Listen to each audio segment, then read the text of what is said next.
Merci de votre fidélité. Bienvenue à ce nouveau numéro de votre émission Invité Afrique. Elle a fait de la promotion de la santé et de l'éducation son cheval de bataille en Afrique, présente dans 10 pays sur le continent et dans 5 à l'extérieur. L'ONG internationale M-Afrique a 20 ans de parcours, 2 décennies d'engagement au service de l'humanitaire. Le président de l'Association internationale des médecins pour l'éducation et la santé en Afrique est notre invité sur ce plateau. Docteur Serge Michel Kodo, merci d'avoir répondu à notre invitation. Merci Monsieur Gaëtan et je profite de cette occasion pour saluer les fidèles téléspectateurs, les fidèles téléspectatrices de New World TV. Docteur, faisons un retour 20 ans en arrière. Le 19 janvier 2005, lorsque vous portiez M-Afrique sur les fonds baptismaux, à ce moment-là, quelle était la vision que vous portiez? Alors, très bonne question. Et je pense que l'essentiel de la réussite ou bien de l'engagement d'une organisation porte sur la vision. Et la vision qui décline en même temps la mission, le but. Et je peux dire d'emblée que notre vision, elle est grande. Et c'est la santé et l'éducation pour tous en Afrique. C'est ça la vision de M-Afrique. Maintenant, ça semble tellement grand, vaste, ce n'est pas circonscrit d'ailleurs, et nous avons décliné rapidement la mission qui essaie de canaliser un peu cette vision et amener les acteurs à comprendre que c'est réalisable. Pour nous, la mission est de rapprocher, d'amener l'hôpital vers les populations, c'est-à-dire changer le paradigme de comment la santé est pratiquée, du moins la médecine est pratiquée.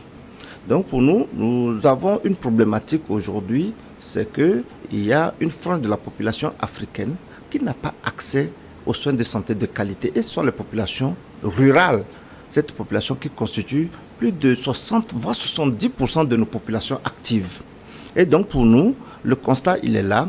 Qu'est-ce qu'il faut créer? Qu'est-ce qu'il faut mettre en place? Quel mécanisme développer pour que justement cette frange de la population ne serait-ce que créer, susciter le débat, amener les pouvoirs publics, amener la population en général à comprendre et nos parents et nos sœurs qui sont dans les villages, comment ils gèrent leur santé. Ça c'est vraiment cette stratégie que nous avons mis en place de rapprocher l'hôpital, de créer des caravanes mobiles, d'occuper les médias périphériques, les radios communautaires, communiquer, sensibiliser pour que cette population aussi soit vraiment, leur cause soit défendue.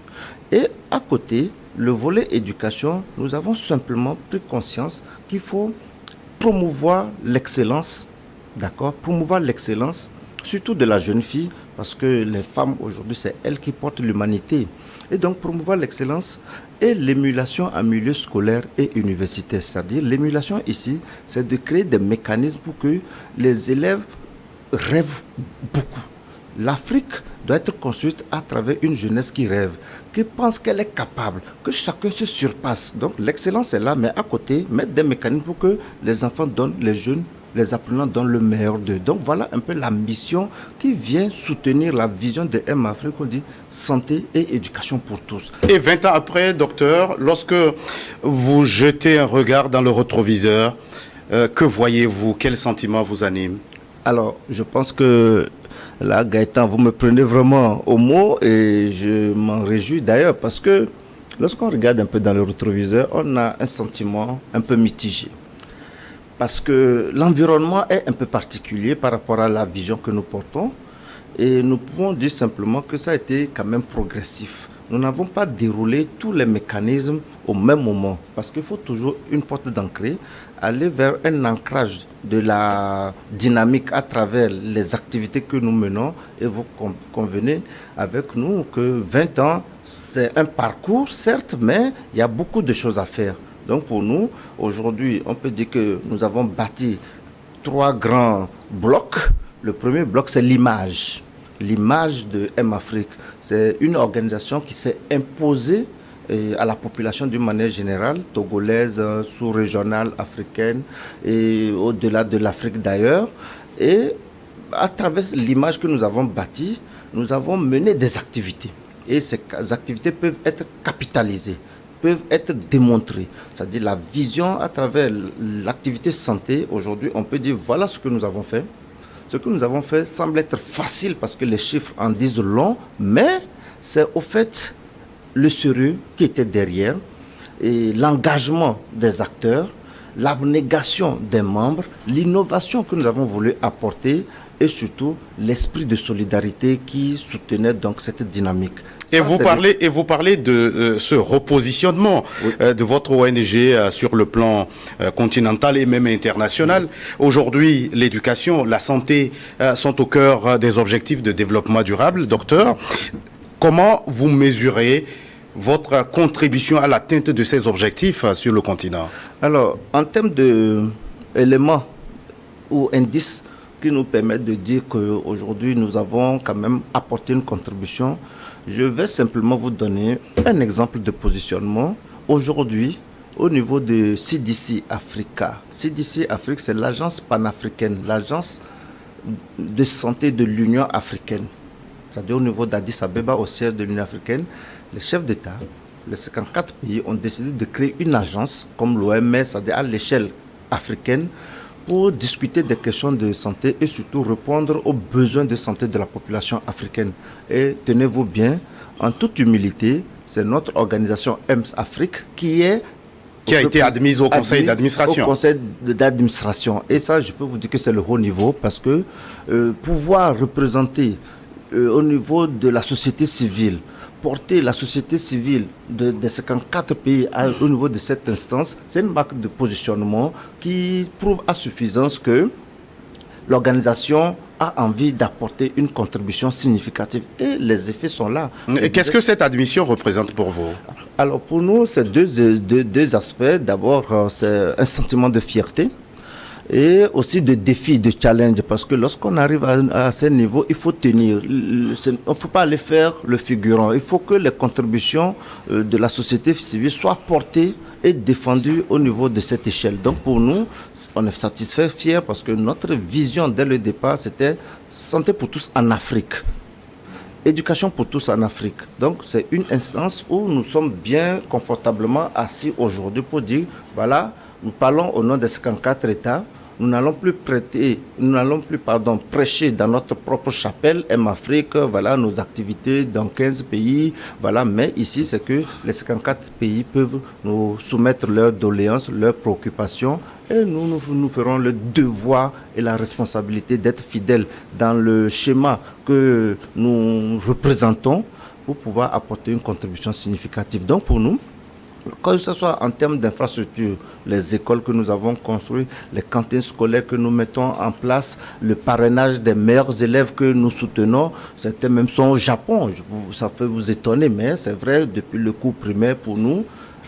Et je peux vous rassurer que ce n'est même pas quand même tout le programme que nous avons déroulé. Je vous ai dit, c'est graduellement. Nous avons commencé avec des activités qui vont nous soutenir, qui vont amener nos membres à comprendre que c'est faisable. Et petit à petit, nous allons dérouler les grands projets que peut-être même au cours de cette émission, si le temps nous le permet, je pourrais effleurer un tout petit peu pour éclairer la lanterne et comprendre que les acteurs de la société civile aussi peuvent appuyer nos gouvernements, peuvent appuyer nos États pour renforcer la santé et l'éducation à la base. Et pour le moment, vous êtes dans 10 pays sur le continent africain, dans 5 à l'extérieur de l'Afrique.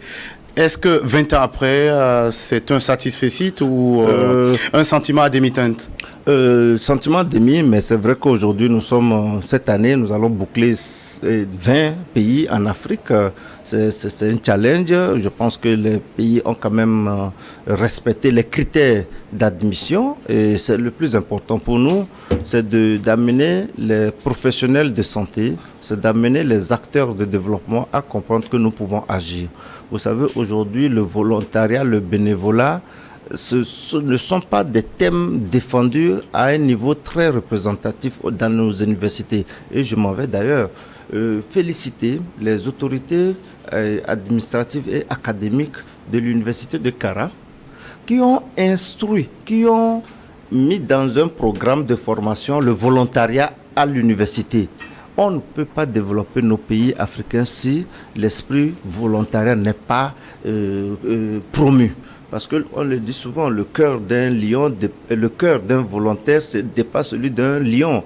Lorsque vous décidez que je veux apporter ma contribution, mais ce n'est pas l'argent forcément, mais c'est la vision de pouvoir être convaincu que vous portez quelque chose, que vous pensez que vous pouvez impacter vos communautés et vous voulez vous surpasser pour atteindre ce résultat. Ça, c'est important. Le challenge, le développement de demain passe par l'engagement des Africains. Le challenge et la réussite de nos projets en Afrique passe par notre volontariat absolu d'être persuadé que nous sommes à l'échelle individuelle et collective, les acteurs de ce changement, de ce développement. Donc pour nous, ce sont des aspects que nous avons développés. C'est d'ailleurs même le but aussi de M-Afrique, c'était de faire en sorte que le volontariat soit notre soubassement. Donc tous les acteurs, tous les médecins, tous les membres que vous avez dans notre organisation, le premier module de formation que nous donnons, c'est le volontariat. Lorsque vous venez donner le meilleur de vous, réfléchissez, imaginons des mécanismes innovants pour pouvoir agir sur le terrain. Et je m'en vais aujourd'hui, lorsque vous voyez les grandes plateformes comme WhatsApp, TikTok, c'est des jeunes qui ont développé ça. Donc pour nous, Africains, nous disons, c'est possible, nous devons créer des mécanismes, des moyens pour pouvoir booster notre développement. Docteur, l'Afrique connaît de réels défis en termes de santé, d'éducation. Membre du Conseil économique, social et culturel de l'Union africaine, vous l'êtes. Dites-nous sur quel levier vous pensez que nos pays doivent agir pour les relever. Alors, je pense que la question, elle est transversale. Nos pays, c'est peut-être, je peux dire, 5 composantes fortes. Il y a les pouvoirs publics, c'est-à-dire au niveau donc, des pays. Il y a des politiques qui disent non, eux, ils veulent développer, ils veulent prendre le pouvoir pour diriger. Ça, c'est vrai, c'est un fait. À côté, il y a la société civile, c'est les acteurs de la société civile, les ONG, les organisations qui pensent aussi que, écoutez, nous tous, nous pouvons pas faire la politique politicienne. Nous n'attendons pas, nous n'allons pas attendre prendre le pouvoir avant d'agir pour nos communautés. Et donc, ces organisations contribuent à des niveaux un peu plus bas dans les communautés pour apporter leurs contributions. Il y a également la chefferie. Pour nous, aujourd'hui, c'est des acteurs très importants parce qu'elles traduisent à suffisance l'architecture de nos communautés africaines. Donc, il faut renforcer ces acteurs, ces chefs traditionnels qui, en s'appuyant sur nos us et coutumes, peuvent vraiment apporter une contribution pour un développement endogène. Parce qu'on ne pourra jamais être comme des Européens, on ne pourra jamais comme les Asiatiques. Nous sommes des Africains, nous devons nous appuyer sur ces leviers endogènes. Le quatrième élément, c'est tellement important pour moi, sont les femmes. C'est-à-dire, lorsqu'on donne le pouvoir aux femmes, je suis sûr qu'on pourra bouger les lignes en Afrique. Et cela passe par une bonne éducation. Donc, investir dans les femmes à travers une bonne éducation, à travers le soutien de leurs projets pour une autonomisation. Une fois que les femmes constitueront donc un bloc ou bien un levier fort pour moi, mais je te dis, ça va booster nos économies. Et le cinquième élément phare pour nous, c'est la petite enfance. C'est-à-dire qu'il faut que déjà au niveau des maternelles, on change les programmes de cours. Nous avons assez de recul aujourd'hui. Après 50 ans, voire 60 ans d'indépendance de nos pays, je pense que nous devons quand même écrire une nouvelle page de l'éducation de nos enfants. Nous ne devons plus appliquer ce que moi j'ai appris bientôt 50 ans à nos enfants aujourd'hui qui naissent et leurs doigts sont totalement digitalisé, je peux dire. Il faut changer ce paradigme de l'enseignement. Donc, les enfants, les femmes, les chefs coutumiers, pour moi, c'est très important. La société civile et renforcer une bonne gouvernance au niveau des acteurs politiques. Lorsque nous allons comprendre que ces 5 entités doivent conjuguer leurs efforts, je vous assure que nous pouvons changer très radicalement le développement de l'Afrique. Et ça, c'est vraiment un espoir. Je le dis parce que je le sens, je l'imagine, comme nous avons, il y a 20 ans, pensé que en créant M-Afrique, nous pouvons apporter une réponse, même si c'est des actions limitées, mais qui sont aussi concrètes, visibles, qui poussent, qui amènent les pouvoirs publics à nous donner un peu, à nous frayer un chemin pour nous asseoir à leur côté, pour pouvoir apporter notre contribution. On va parler de la première entité, les acteurs politiques, l'État. Comment appréciez-vous aujourd'hui l'engagement de nos États dans ces secteurs, santé, éducation ? Pas trop suffisant. Pas trop suffisant. Je m'en vais simplement donner 2 exemples. Lorsque vous voyez l'état de nos hôpitaux aujourd'hui, franchement, je pense qu'un bon ministre de la Santé devrait prendre des mesures radicales. Moi, lorsque je vois quelquefois la lenteur qu'il y a en apportant certaines réformes, je me dis non, il y a un problème. Voyez l'exemple de Donald Trump. Qu'on le veuille ou non, même si les mesures sont trop fortes, radicales, c'est-à-dire on sent qu'il a mûri des projets, et lorsqu'il vient, ne perdons pas le temps, voilà les mécanismes que nous devons mettre en place pour qu'en 100 jours, nous puissions avoir des résultats visibles, tangibles. Donc pour moi, c'est comme ça. Les politiques doivent, avant de prendre de... Je vais vous donner un exemple. On s'est prêté à certains exercices où, pendant les campagnes législatives, pendant les campagnes électorales, on invite les candidats, ou du moins c'est les partis politiques, à nous envoyer un expert dans le domaine de la santé, un expert dans le domaine de l'éducation. Je dis, ils ne sont pas en mesure de nous envoyer des experts, des personnes capables de discuter projet santé. Parce que pour vous, ils n'ont pas ces projets au cœur de leurs préoccupations. Ils n'ont pas de la ressource humaine de qualité pour pouvoir aborder ces questions facilement. Et pourtant, c'est les maillons forts d'une gouvernance efficace. C'est vous qui posez la question. Je replace le contexte de votre question en vous donnant un élément précis. Dès lors que nos partis politiques, dès lors que nos futurs dirigeants, dès lors que nos dirigeants actuels ne mûrissent pas l'idée de développement à travers des entités humaines fortes, on ne va rien produire. Pour moi, vous voulez diriger, c'est que vous devez avoir de la ressource humaine de qualité. Déjà, je vous donne un exemple. L'éducation. Qu'est-ce que vous voulez apporter comme réforme au niveau de l'éducation? Qu'est-ce que vous voulez apporter comme réforme au niveau de la santé? C'est des débats qui doivent être faits en interne, dégager les lignes directrices d'une trajectoire forte. Lorsque vous êtes élu, c'est que vous devez mettre en place tous ces projets. Et ça, je ne vais même pas dérouler les activités. Elles sont des centaines dans nos têtes qui sont déjà documentées. Et même au niveau des gouvernements, lorsque vous prenez la santé est un ministère transversal.